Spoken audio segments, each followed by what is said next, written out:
Okay, perfect. Sorry, I was having technical difficulties earlier on. I was struggling to join the Zoom, so I'm glad it worked out.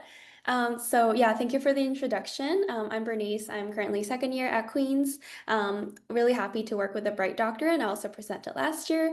And yeah, let's just like dive right into it. So before I start talking about what to include and omit in your application, just a few sort of general advice for you guys if you haven't applied to medical schools in Canada before. It's really important to note that there is a very tight word count limit. So that's also the reason why we have to learn what to include and what to just get rid of, because you want to make sure that you're presenting the main things you truly want to convey when you have such a limited word count. So I like to think of it as kind of like an elevator pitch. You want it to be concise and to the point because admissions committees get so many applicants every year, and you want to make sure that you are like you're keeping them interested in whatever you're writing in your essays or even in your ABS to show your personality and to show who you are as a person. So, starting with what to include, I think a lot of other panelists already talked about this. It's really important to, again, like show who you are, right? So, you want to talk about stories you have, the impacts you've made in the community, some lessons you've learned, and related back to medicine. So, this last part is more important than you think because we have all very diverse experiences and backgrounds. And the most important part is to show admissions that you're using these lessons you've learned to be a better medical student or to be a better physician in the future. So this also relates to the CanMed's roles, which I think a lot of you are also very familiar with. It's the physician competencies roles, and if you don't know what it is, it's really important to search it up right now. Super, super important, and I'm also aware that a lot of medical schools literally use this as like the framework to choose their applicants. So make sure when you're writing your application, you're really incorporating all those CanMeds roles. And last but not least, remember to be humble and to emphasize lifelong learning as well. So one mistake that a lot of pre-meds do is to show how good you are, right? You're almost like boastful, but you don't want to come off like that all the time. You want to make sure that you're still showing that you're continuously improving. You're not the perfect applicant. You're not the perfect person out there, and that's okay. We all have different weaknesses, but just showing that you know how to improve from your mistakes further on. And moving on to the omit part. So these are things that we don't want to keep in your application. So first is cliche statements. This is getting a lot more common, especially with the use of AI, ChatGPT, that kind of thing. They're really good at throwing in a lot of buzzwords. So also another reason why we have to be extremely careful with using AI and other sorts of technologies. Even without AI, it's really easy to just say that, oh, I've always wanted to be a doctor since I was a kid, or I've always wanted to help people. It's not bad. It's just very, very general and it doesn't really show how you are as a person. So I would get rid of that. The other thing, negativity. This is kind of controversial and it depends on what you're talking about. But I would try to be very careful when you're talking about negative experiences. If you guys want me to elaborate further later, I can also give an example to show what I mean by that. So, not to omit negativity as a whole, but try not to put too much emphasis on topics that are a little too sensitive or things that are slightly too emotional. Yeah, so but I can talk a little more about that if anyone's interested. And then overemphasis on academics.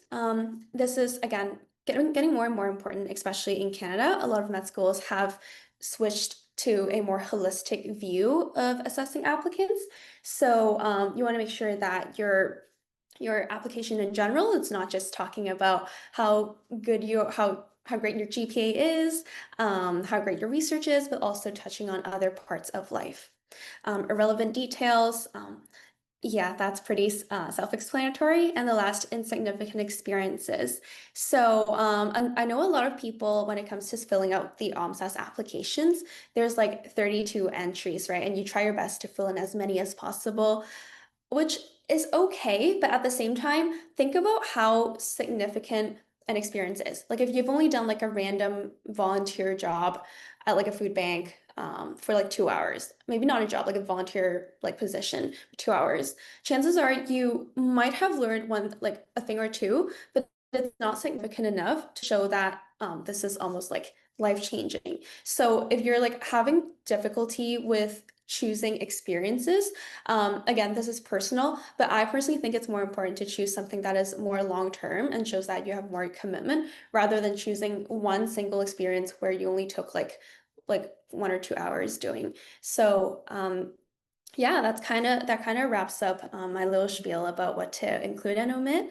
But before we pass on to Jacqueline, I kind of just want to put it out there, a little quote. The only way to do great work is to love what you do, said by Steve Jobs. I think this is such a great quote just to show that even as a pre-med or as a future medical student, it's really, really important to show admissions committees that you are passionate and you are enthusiastic about this career that you're applying for.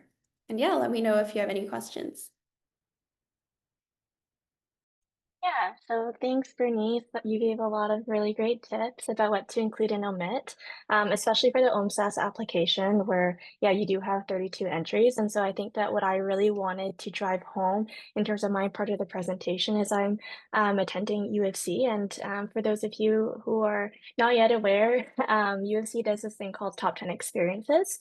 And so one thing that I found really helpful, I applied twice and I got in on my second try, but was really thinking about what experiences have actually made you the person that you are today. I think that where I had gone wrong in my first year's application was thinking about what I thought the admissions committee wanted to hear about me and what they would see as a top 10 experience from the outside looking in. And what I think that really led to was some entries of mine that weren't really as genuine and as thought out as I would have liked them to be. And so my biggest advice is to really be genuine when you're putting together your application.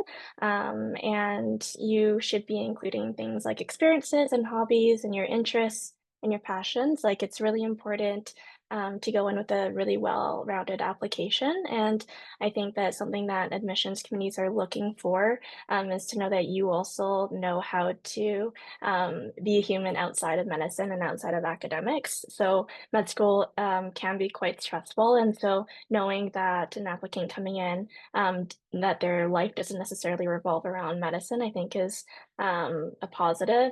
And we should all know how to be able to self-regulate and kind of be able to manage the different stressors of life as they come, especially in medical school. So I think that being able to highlight some of those experiences in your application is important.